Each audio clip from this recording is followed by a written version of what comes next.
Welcome students. Today we are starting circular motion और circular motion हमें questions की मदद से थ्योरी को भी समझते हुए आगे जाना है। सो हम वो क्वेश्चंस करेंगे जो अभी तक प्रीवियस ईयर में पूछे जा चुके हैं या फिर आने वाले सालों में उनके क्वेश्चन आने की संभावना ज्यादा है।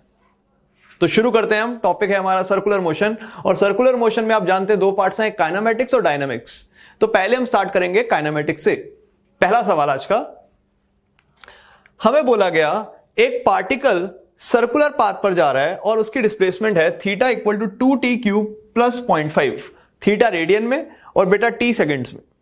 Find out the angular velocity and angular acceleration of the particle after 2 seconds from it start. मतलब एक हमें ओमेगा चाहिए और बेटा एक क्या निकालना है, अल्फा। अब क्वेश्चन अगर हमें देखें, हमें थीटा पता है, थीटा से हमें ओमेगा जाना है, फिर ओमेगा से हमें अल्फा जाना है। तो बच्चों ये याद होता है, जब भी हम थीटा से ओमेगा जाते हैं तो हम डेरिवेटिव की मदद लेते हैं, फिर दोबारा ओमेगा से अल्फा जाएंगे तो हम किसकी मदद लेंगे बेटा, डेरिवेटिव की। अब हम यहां देखते हैं, यहां पे हमें थीटा दे दिया तो अगला स्टेप क्या है, हम इसका डेरिवेटिव ले लेते हैं। ओमेगा किसके बराबर, D theta by D T. और बेटा इसका डेरिवेटिव लिया 2t³ का, तो डेरिवेटिव कितना आ जाएगा, 60²। ये कांस्टेंट है, इसका डेरिवेटिव 0। आगे हमें बोला हुआ है टाइम 2 सेकंड है, तो 2 सेकंड में हमने यहां टी की वैल्यू क्या डाल दी, 2। टी की वैल्यू 2 डालते ही हमारे पास ओमेगा कितना आ गया, 24 रेडियन पर सेकंड। ये ओमेगा कितने समय पे आया है, 2 सेकंड पे। इसके बाद हमें बोला हुआ है अल्फा बताओ भाई, एंगुलर एक्सेलरेशन अल्फा क्या है। तो हमने कहा अल्फा जो है इसका एक और डेरिवेटिव लेना पड़ेगा, यानी अल्फा किसके बराबर बेटा, D omega by D T. और ओमेगा हम निकाल चुके थे, ओमेगा किसके बराबर था, 6t²। तो बेटा इसका डेरिवेटिव लेंगे तो t² का 2t, यानी ये कितना आ गया, 12t। अब ये भी हमें 2 सेकंड में चाहिए, तो बेटा t इक्वल टू 2 सेकंड्स पे हमने वैल्यू सब्स्टिट्यूट कर दी। यहां पे 12 इंटू 2 दैट इज 24 रेडियन पर सेकेंड स्क्वायर। तो ये सबसे स्टैंडर्ड क्वेश्चन है जहां पे हम कैलकुलस की मदद से थीटा से ओमेगा जाते हैं और ओमेगा से अल्फा जाते हैं। चलिए बच्चों अगले सवाल में चलते हैं। अगला सवाल हमें क्या बोला है, find angular velocity of A with respect to O at an instant shown in the figure. मतलब जो ए पॉइंट है वो आप देख रहे हैं, डॉटेड लाइन दिखा रखी है, स्ट्रेट लाइन में जा रहा है। मान लीजिए मैं ओ हूं, तो अगर मैं बात करूं ए की, तो ए एक स्ट्रेट लाइन में जा रहा है बेटा। इस ए की एंगुलर वेलोसिटी बतानी है। अब आपको लगेगा सर्कुलर मोशन तो कर नहीं रहा, तो इसकी एंगुलर वेलोसिटी कैसे आ गई। भाई एंगुलर वेलोसिटी किसके रिस्पेक्ट में, ओ के रिस्पेक्ट में। यदि मैं ओ हूं तो मुझे इस पार्टिकल को देखने के लिए अपनी गर्दन को हमेशा घुमाना पड़ेगा। तो किस रेट से मैं गर्दन घुमा रहा हूं वही हम जानना चाहते हैं, रिलेटिव एंगुलर वेलोसिटी। तो बेटा ध्यान देंगे, यहां पे हम जानते हैं ये फॉर्मूला क्या, v is equal to R omega. तो यहां से हम कह सकते हैं ओमेगा किसके बराबर, v बाय आर। बट बेटा आप ध्यान देना, ये v कौन सा होगा, ये r कौन सा होगा। तो पहली चीज हमने यहां से एक डॉटेड लाइन बनाई, ये डॉटेड लाइन बनाई। यदि ये d है, ये d है, तो क्या हम कह सकते हैं r must be equal to what, √2d। कहना बिल्कुल सही होगा। ये दोनों बराबर हैं, तो बेटा ये एंगल भी क्या होगा, 45। ये 90 है तो ये भी 45। अब हम देखते हैं इस लाइन के परपेंडिकुलर, ये अगर हमारी लाइन है, ये हमारा r बन गया इस क्वेश्चन का, इसके परपेंडिकुलर हमें इस v का कंपोनेंट चाहिए। तो बेटा देखिए, अगर मैं बात करूं, ये एंगल 45 तो ये भी 45, सारे 45 होंगे। अगर मैं ये एंगल भी 45 लिख दूं तो बेटा ये वाला कंपोनेंट अगर आप देखें, ये वाला कंपोनेंट अगर आप देखें जो इस लाइन के परपेंडिकुलर है, वो हो जाएगा v sin 45। सारा ध्यान केंद्रित हमें इस लाइन और इस कंपोनेंट पे। मैं दोबारा बना देता हूं बेटा, ये हमारे पास कंपोनेंट आ गया v sin 45 और बेटा ये हमारे पास आ गया r। अब ध्यान o पे और a पे, a का तो कंपोनेंट आ गया इस लाइन के लॉन्ग। क्या o का कंपोनेंट हमें पता है, बिल्कुल पता है, o तो रेस्ट पे, तो o का तो कोई कंपोनेंट है नहीं। तो बेटा ये डलेगा r और ये डलेगा v इस फॉर्मूले में, इस फॉर्मूले में। यहां तक क्लियर है बात बेटा। तो अब अगर हम देखें va माइनस vo परपेंडिकुलर वाले कंपोनेंट बेटा, तो a की जगह हमने लिख दिया v की जगह v sin 45 और बेटा ये रेस्ट पे तो 0 और नीचे r की जगह क्या लिख दिया √2d बताया था। तो बेटा यहां से ओमेगा किसके बराबर आ गया v/2d sin 45 1/√2 1/√2 और √2 कितना हो गया बेटा 2। तो एक और चीज मैं यहां पे आपसे पूछ लेता हूं जल्दी से बेटा, यदि ये कंपोनेंट 3 मीटर पर सेकंड है, ये कंपोनेंट 5 मीटर पर सेकंड है, ये कंपोनेंट 4 मीटर पर सेकंड है, हमसे बोलता ए का बताओ ओ के रिस्पेक्ट में रिलेटिव एंगुलर वेलोसिटी क्या है। तो बेटा जल्दी से दोबारा देख लेते हैं। अगर हमें चाहिए होता तो हम क्या लिखते हैं, परपेंडिकुलर वाले कंपोनेंट इस लाइन के एक ही दिशा में तो सब्ट्रैक्ट हो गया बेटा 5 - 3, और बेटा अगर ये दूरी दे रखी है 4 मीटर तो हम क्या लिख देते हैं दूरी कितनी 4, तो बेटा कितना आ जाता 1/2 रेडियन पर सेकेंड। आई थिंक यहां तक सबको बात समझ आ गई। ये हमारा क्वेश्चन किस पे था बेटा, रिलेटिव एंगुलर वेलोसिटी पे। आगे चलेंगे, अगले क्वेश्चन में हम डायनेमिक्स में उतरते हैं। हमें बोला a car is travelling with a linear speed v on a circular road of radius r. If its speed is decreasing at a rate of a, then net acceleration will be what?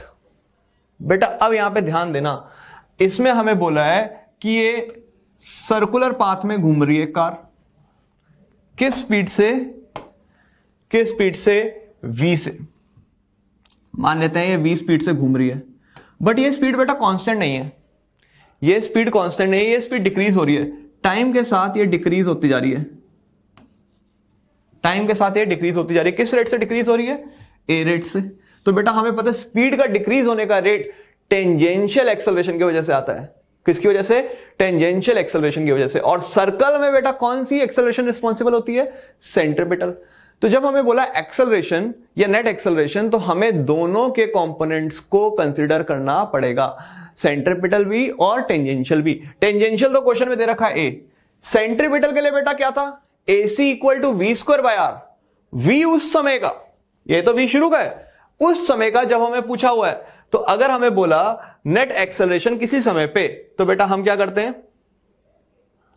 अगर ये हमें ए net का formula पता है, ये हमें tangential पता है, यहां माइनस क्यों लगाया बेटा, क्योंकि घट रहा है। अब अगर हमें बोलता है व्हाट इज ए नेट, तो बेटा ए नेट में हम जानते हैं AC² + AT², और AC की जगह क्या लिख सकते हैं v²/r, और बेटा AT की जगह क्या लिख सकते हैं a। ये v था शुरू का। अब आप देखिए यहां पे सवाल में हमें बोला what will be it's acceleration, time नहीं बोला, तो मतलब उसी समय का बता रहा है। अगर मैं बोलता था t टाइम बाद, तो हमें t टाइम बाद उसकी लीनियर वेलोसिटी निकालनी पड़ती क्या थी। ये बात सबको समझ आ रही है, ठीक है बेटा। आगे देखते हैं नेक्स्ट क्वेश्चन। हमें बोला a point P moves in anti clockwise direction on a circular path P sweeps out length s = this. Find the acceleration of point P at t = 2 seconds. t = 2 seconds। बेटा एक बार diagram बना लेते हैं हम। ये हमारे पास एक सर्कुलर पाथ कर रहा है, किस डायरेक्शन में, एंटी क्लॉकवाइज में, और हमें बोलता है 2 सेकंड पे, मान लेते हैं यहां शुरू हुआ था ये t0 पे, 2 सेकंड पे यहां पहुंच गया, 2 सेकंड पे पूछता है इसकी एक्सेलरेशन क्या है। तो बेटा हमें दो चीजें पता होनी चाहिए। अगर मेरे को इस समय की स्पीड पता चल गई, तो इसी के अगर मैं बात करूं परपेंडिकुलर क्या होगा बेटा, AC होगा। और अगर हमें AT निकालना है, तो हम इस S से पहले V निकाल लेते हैं, और फिर V से क्या निकाल लेंगे, डेरिवेटिव लेके A निकाल लेंगे। यानी S से V की तरफ जाने के लिए डेरिवेटिव लेना पड़ेगा, और V से A की तरफ आने के लिए ये होगा बेटा AT, क्योंकि स्पीड को बढ़ाने या घटाने वाला कौन सा कंपोनेंट होता है, AT। तो डेरिवेटिव लेके हम क्या निकाल लेंगे, AT। अब आइए बच्चों देखें, इधर यही कर रखा है, यहां पे हमें A नेट चाहिए, यानी A चाहिए, S दे रखा है, तो बेटा S से V निकालना बड़ा सरल, we have to take the derivative. Derivative लिया t³ का, तो क्या आ गया 3t², 5 कांस्टेंट है तो गायब हो गया। अब हमें बोला टेंजेंशियल एक्सेलरेशन, तो हमने एक डेरिवेटिव और ले लिया AT, इसका डेरिवेटिव लिया 3t² का, तो बेटा क्या आएगा 60, क्या आएगा 60, हमने लिख दिया 60, ठीक है। अब हमें बोला t = 2 सेकेंड्स पर, किस पर, t = 2 सेकेंड्स पर, बताइए तो t इक्वल टू 2 सेकेंड्स में हमने डाल दिया 6 इंटू 2, यानी कितना हो गया 12 मीटर पर सेकेंड स्क्वायर। अब AC चाहिए, AC का फॉर्मूला क्या था बेटा v स्क्वायर बाय आर, और v हमें 2 सेकंड पे चाहिए, तो 2 सेकंड पे v निकाल भी सकते हैं, यानी कितना आ गया 12 मीटर पर सेकेंड। तो यहां हमने सब्स्टिट्यूट कर दिया 12। अब बेटा इसको सिंप्लीफाई कर लिया तो ये हमारे पास कितना आ गया 7.2। ये हमने v की जगह डाल दिया v स्क्वायर बाय आर, तो सब्स्टिट्यूट कर दिया, ये हमारे पास रिजल्ट आ गया 7.2 मीटर पर सेकेंड स्क्वायर। और बेटा ए नेट में क्या करेंगे, टेंजेंशियल और सेंटीपिटल का वेक्टर सम, दोनों परपेंडिकुलर हैं, तो 7.2 का स्क्वायर प्लस 12 का स्क्वायर, यानी कितना आ गया 14 का स्क्वायर। तो बेटा यहां हमने थीटा की मदद से पहले v निकाला, फिर v की मदद से AT निकाला, फिर v की मदद से दोबारा AC निकाला, और फिर a नेट निकालने के लिए we took their vector sum that is AC square plus AT square. चलिए बच्चों अगले क्वेश्चन में हमें क्या बोला गया, 3 आइडेंटिकल पार्टिकल्स हैं, मान लेते हैं मास m, उनको स्ट्रिंग से कनेक्ट कर दिया गया और वो तीनों एक हॉरिजॉन्टल प्लेन में रोटेट कर रहे हैं। ये हमारी एक्सिस हो गई, इस एक्सिस के अबाउट 3 पार्टिकल 1 2 3 में नाम देता हूं इनको 1 2 और 3 एक हॉरिजॉन्टल सर्कल में घूम रहे हैं, ठीक। अब हमें बोला गया तीनों सेगमेंट्स में जो स्ट्रिंग लगे हैं उनमें टेंशन सेम होगी या अलग अलग होगी, कितनी उनकी वैल्यू होगी, हमें ये निकालना है। यदि मैं बोलूं ये धागा 1 है, यहां टेंशन T1, यहां T2, यहां T3, तो हमें बताना है ratio of tension in the 3 sections of strings. अब बेटा ध्यान देना, जो V0 है वो केवल आउटर मोस्ट पार्टिकल का दिया है, V0 केवल किसका दिया है, आउटर मोस्ट पार्टिकल का दिया है। जो सबसे दूर वाला पार्टिकल है उसको सबसे बड़ा सर्कल कवर करना है, फिर अंदर वाले को थोड़ा कम रेडियस का सर्कल करना है, और सबसे अंदर वाले को सबसे छोटा सर्कल कवर करना है। तो जो सबसे बाहर वाला है उसका वेलोसिटी जो होगा वो मैक्सिमम होगा, और सबसे अंदर वाले की जो स्पीड होगी लीनियर वो सबसे कम होगी, बट ओमेगा तीनों को क्या होगा, सेम होगा। तो आइए बच्चों देखें इनको कैसे करना है क्वेश्चन को। ये हमने 3 पार्टिकल दे दिए थे 1 2 और 3, हमें T1 T2 T3 चाहिए। अब देखिएगा यहां पे मैंने इस धागे में जो टेंशन है इसको नाम दे दिया T1। अगर यहां T1 लग रहा है तो बेटा इस पे भी क्या लगेगा T1। यहां पे अगर टेंशन T2 है तो बेटा ये धागा सेम, तो इधर भी टेंशन कितनी आएगी T2, और बेटा यहां कितनी आएगी T3। अब देखिए T1 पार्टिकल, T1 के लिए हम बात करते हैं, इस पार्टिकल की हम चर्चा कर रहे हैं, तो मुझे बताइए एक्सिस से इसकी दूरी कितनी है। अगर ये एक्सिस है तो इस एक्सिस से इस पार्टिकल की कितनी दूरी है, तो हम कह सकते हैं ये दूरी कितनी है 6L। कितनी है बेटा 6L। तो हमने देखा इस पार्टिकल पे हॉरिजॉन्टल डायरेक्शन में केवल एक टेंशन ही है, उस टेंशन का क्या पर्पस है, it needs to provide the necessary centripetal force, it needs to supply the necessary centripetal force, and we know the centripetal force is either mv square by r or mr omega square. So I have written fc is equal to mr omega square, mr omega square। अब बेटा यहां हम देखें यह है हमारा omega square. अगर हम बात करें टेंशन की तो हमें यह दूरी दे रखी है 6L, यहां से लेके यहां तक दूरी क्या दे रखी है 6L। अब आप बोलोगे सर V0 तो आपने यूज ही नहीं किया। बेटा V0 में इसलिए यूज नहीं कर रहा क्योंकि तीनों के लिए ओमेगा क्या है सेम, तीनों के लिए एंगुलर वेलोसिटी क्या है सेम, लीनियर वेलोसिटी क्या है अलग अलग, तो रेशियो में हम हमेशा ओमेगा के साथ ही खेलेंगे। तो बेटा मैंने यहां रेडियस डाल दिया कितना 6L, तो हमारे पास आंसर आ गया कितना m ओमेगा स्क्वायर इंटू क्या 6L। ठीक है बात। अब आगे आ जाते हैं, इस पार्टिकल पे आते हैं सेकंड वाले पे। सेकंड वाले पार्टिकल पे अगर हम चर्चा करें, 2 टेंशन लग रही है, एक अंदर की तरफ T2 एक बाहर की तरफ T1। तो बेटा जो नेट टेंशन होगी वो कितनी होगी T2 माइनस T1 सेंटर की तरफ, और उसका पर्पस क्या है mr ओमेगा स्क्वायर देना। अब बेटा देख के बताओ 2 नंबर पार्टिकल की एक्सिस से दूरी कितनी है, 6L है या 3L है। क्लियरली इसकी दूरी कितनी है बेटा 3L है, L प्लस 2L। तो बेटा यहां पे हम सब्स्टिट्यूट कर देंगे क्या 3L। तो देखो यहां से हमारे पास क्या रिलेशन आ गया, हमारे पास T2 minus T1 equal to this, और बेटा T1 की वैल्यू यहां डाल दी 6, 6 प्लस 3 इधर जाके क्या हो गया 9, तो T2 कितना आ गया हमारे पास 9m ओमेगा स्क्वायर L। यहां तक बात क्लियर। अब सबसे अंदर वाले पार्टिकल की तरफ आ जाओ बेटा। सबसे अंदर वाला पार्टिकल ये है 3 नंबर। 3 नंबर पे अंदर की तरफ टेंशन बेटा कौन सी है, सेंटर की तरफ T3, विपरीत दिशा में T2। नेट टेंशन बेटा T3 माइनस T2 क्या आएगी T3 माइनस T2। अब ध्यान देंगे इसकी दूरी की, एक्सिस से कितनी दूरी है, क्लियरली L है, तो यहां पे आइए T3 minus T2 equal to M R omega square, और R की जगह बेटा क्या लिखना समझदारी है, L लिखना समझदारी है। मुझे बताओ क्या हम T2 निकाल चुके हैं, बिल्कुल। T2 यहां से कितना है 9, यहां 9 डाल दिया, इधर जाके +1, 9 + 1 10, तो बेटा T3 कितना आ गया 10 ओमेगा स्क्वायर L। कितना आ गया 10 ओमेगा स्क्वायर L। तो बेटा अब देखो रेशियो क्या आ गई 6:9:10, 6:9:10। क्या यहां तक बात क्लियर हो गई सबको, 6:9:10। ठीक है बेटा, अब आगे बढ़ते हैं, let's move on next question की तरफ। आपको एक पार्टिकल दिख रहा है यहां पे m मास का, वो सर्कल में घूम रहा है, हॉरिजॉन्टल सर्कल में, और इसको हम कई बार नाम देते हैं कोनिकल पेंडुलम। इस तरह से रोटेट कर रहा है। हमें बोला गया represent the force acting on it with respect to ground. पहले हम बोला किसके रिस्पेक्ट में, ग्राउंड के रिस्पेक्ट में, फिर बोला with respect to the given rotating particle, इस पार्टिकल के ही रिस्पेक्ट में क्या होगी। ठीक है बेटा, अब यहां आइए। सबसे पहले अगर हम ग्राउंड ऑब्जर्वर के रिस्पेक्ट में बात करें तो ग्राउंड ऑब्जर्वर के रिस्पेक्ट में केवल 2 फोर्स हैं, एक तो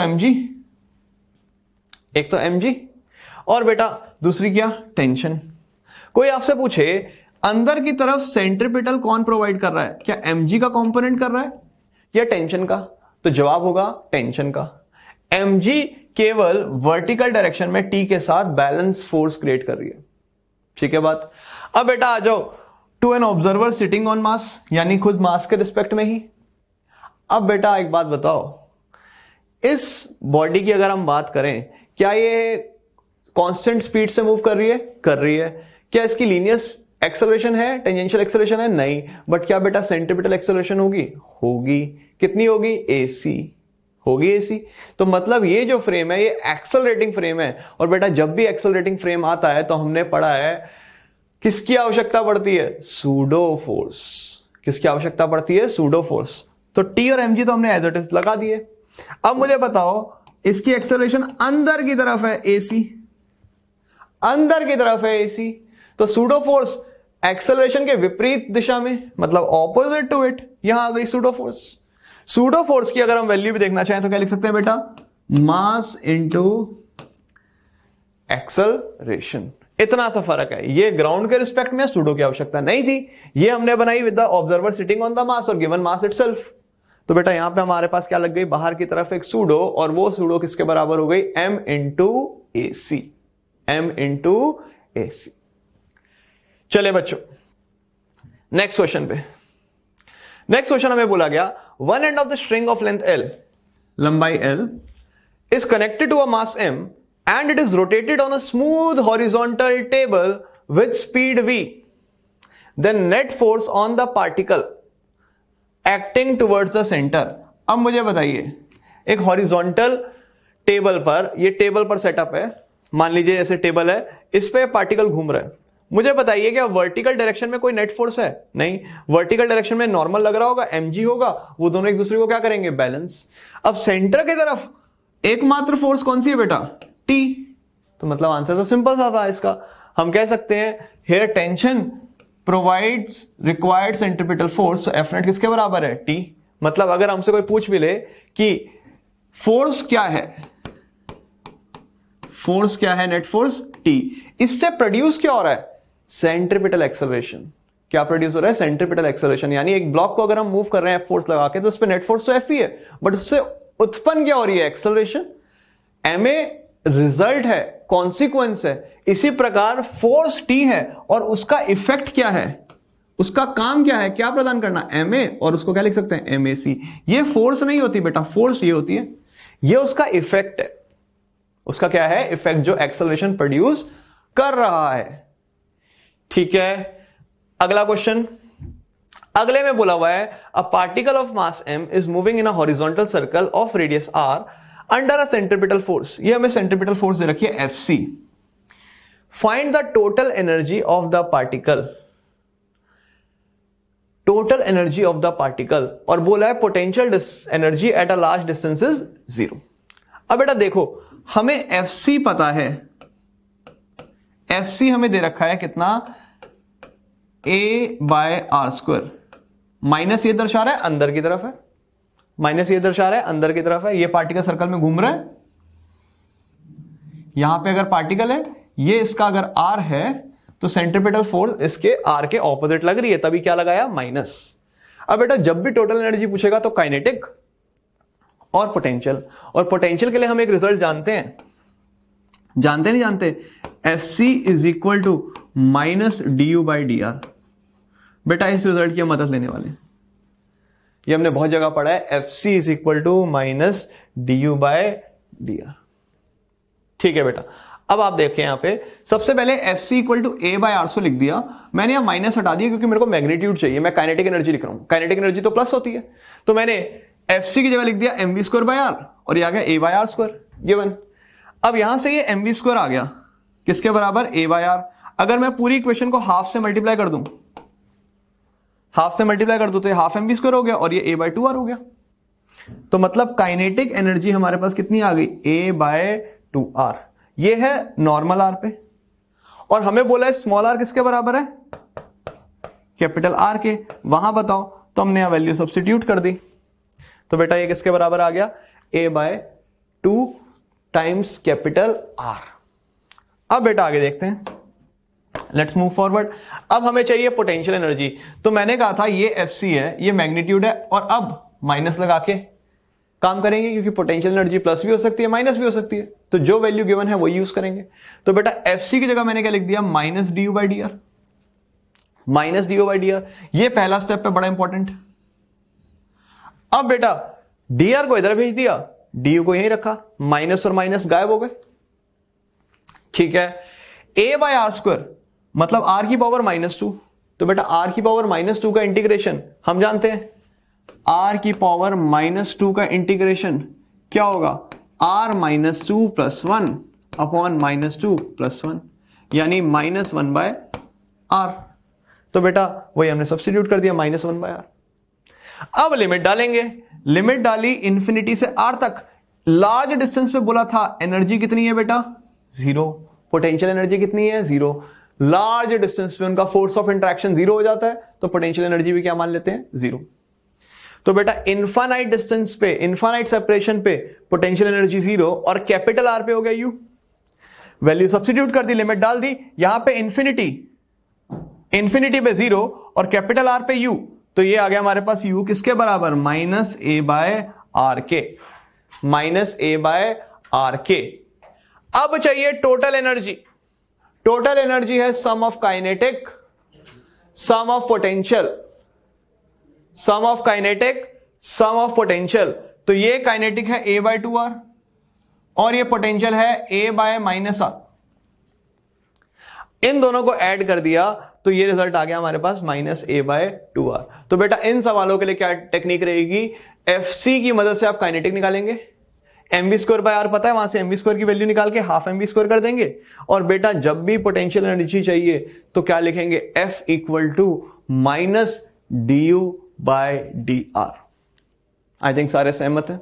चलिए बेटा आगे बढ़ते हैं, बच्चों आगे मूव ऑन करते हैं। अब हमारा टॉपिक है बैंकिंग ऑफ रोड्स, उसके ऊपर हम सवाल से समझते हैं। हमें बोला गया एक कार जो है सर्कुलर पाथ में घूम रही है जिसका रेडियस है r, तो बताइए उसकी सेफ स्पीड कितनी है, what is it safe speed with which it can move on a circular path of radius r। बेटा जब रोड में पहले पार्ट में कोई बैंकिंग नहीं दी गई, यानी रोड जो है वो हॉरिजॉन्टल है, उस हॉरिजॉन्टल रोड पे उसको एक टर्न लेना है रेडियस r का, तो जो फोर्स है सेंट्रीपिटल प्रोवाइड करने वाली वो केवल और केवल फ्रिक्शन है। Only friction is providing the necessary centripetal force, तो फ्रिक्शन ही प्रोवाइड कर रही है इस कार को सर्कुलर पाथ में घूमने के लिए। ये कार सर्कुलर पाथ में घूम रही है, तो बेटा हम कह सकते हैं अंदर की तरफ जो फोर्स है वो कौन सी है, friction. Friction must be greater than equal to the necessary centripetal force. ये एस मैक्स कर देते हैं, तो बेटा ये होता है म्यू एस एन, ये किससे बड़ा होना चाहिए, M V square by R से, और बेटा नॉर्मल क्या होगा ग्राउंड पे, एम जी होगा।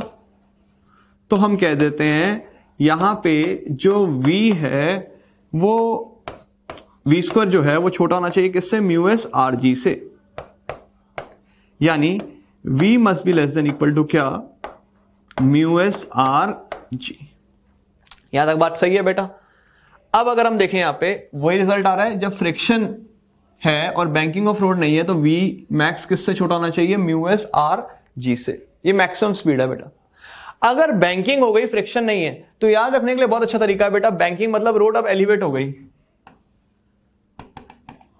थीटा एंगल पे, अब ये सर्कुलर पाथ कर रही है आर रेडियस का, जैसे कि आपने देखा है फ्लाईओवर पे कई बार टर्न लेते हुए आप देखते हैं रोड बैंक्ड है, हॉरिजॉन्टल नहीं है, रोड बैंक्ड है। तो हमें बैंकिंग की मदद लेनी है, फ्रिक्शन की नहीं लेनी। तो बेटा याद रखने के लिए आरजी तो आएगा ही, म्यू एस की जगह लगा देंगे टेन थीटा, म्यू एस की जगह क्या लगा देंगे, टेन थीटा।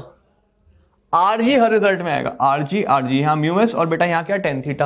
अगर दोनों है, फ्रिक्शन भी है और बैंकिंग भी है, तो बेटा कैसे याद करेंगे, अभी मैंने बताया आरजी तो है ही, मैक्सिमम के लिए ऊपर प्लस आएगा tan theta plus mu S, नीचे 1 minus mu s tan theta, और बेटा मिनिमम के लिए ऊपर माइनस आएगा, आरजी अगेन दोबारा आएगा, tan theta minus mu s upon 1 plus mu s tan theta. तो बेटा याद रखना बहुत आसान, horizontal road under root r g mu s, banking but friction नहीं, under root r g tan theta, friction भी बैंकिंग भी, तो मैक्सिमम के लिए अंडर रूट आरजी ऊपर tan theta plus mu s upon 1 minus mu s tan theta, और minimum के लिए बेटा under root RG into ten theta minus mu s, tan theta minus mu s upon 1 minus mu s tan theta.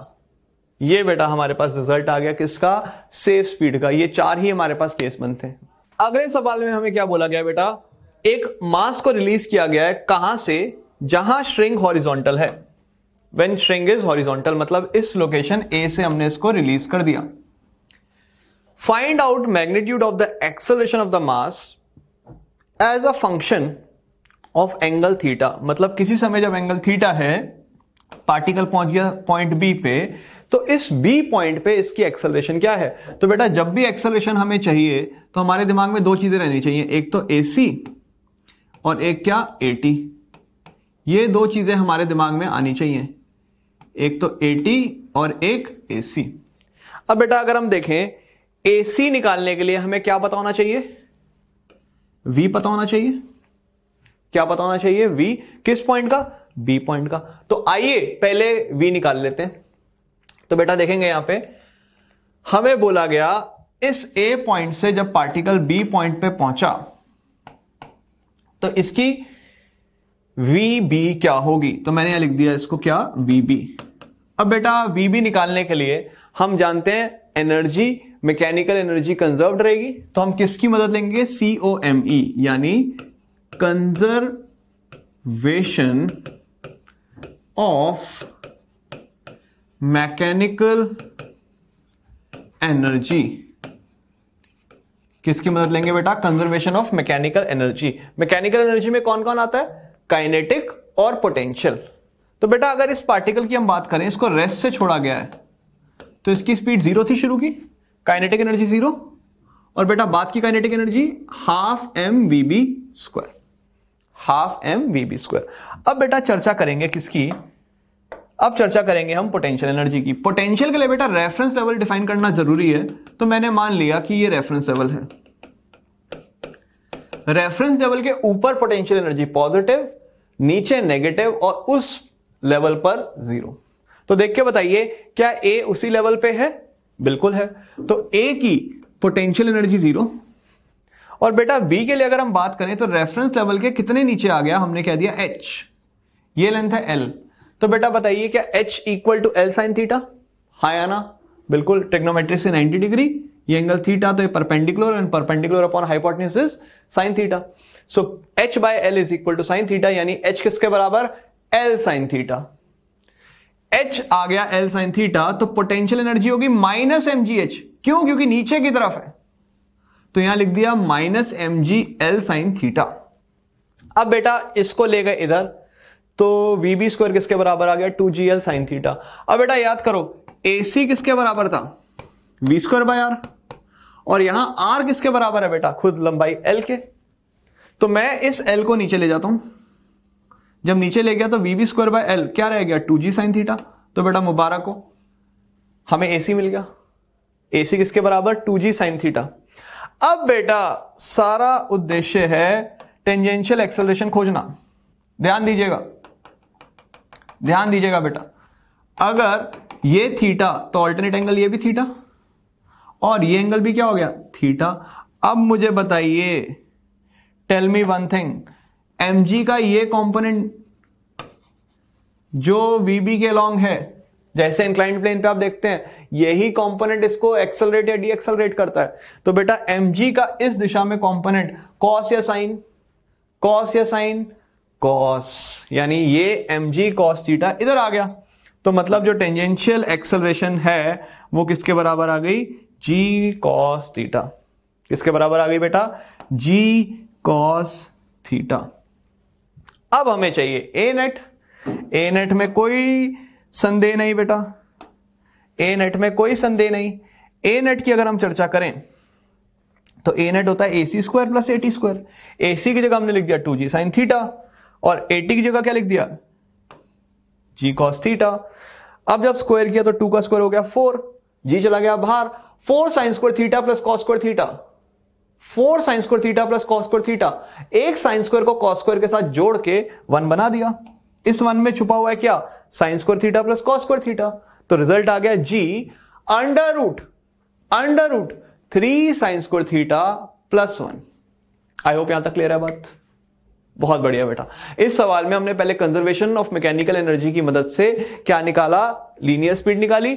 उस linear speed की मदद से क्या निकाला? AC निकाला। फिर हमने AT निकाल लिया और दोनों का रिजल्टेंट ले लिया। ओके बच्चों, अब हमारे पास अगला सवाल है। हमें बोला गया है find out the maximum value of R for a block to complete the vertical loop successfully. कैसे? हमें बोला गया एक पार्टिकल को हमने A पॉइंट से छोड़ा, रिलीज किया रेस्ट से, वो स्लाइड करता हुआ नीचे आया और फिर एक सर्कुलर पाथ में आया। अगर ये H कम हुआ या R ज्यादा हुआ तो हो सकता है वो यहां तक पहुंचा और अधूरा सर्कल कंप्लीट करे। फिर हमने देखा R की हमें वो मैक्सिमम वैल्यू चाहिए जिसमें ये पार्टिकल पूरा सर्कल क्या करे बेटा? कंप्लीट करे। पूरा सर्कल क्या करे? कंप्लीट करे। तो सबसे पहले हमारा टारगेट है इस A से B तक एनर्जी कंजर्वेशन लगा के B पे इसकी स्पीड निकाल लें। तो आइए पहले इसकी स्पीड निकाल लेते हैं B पे।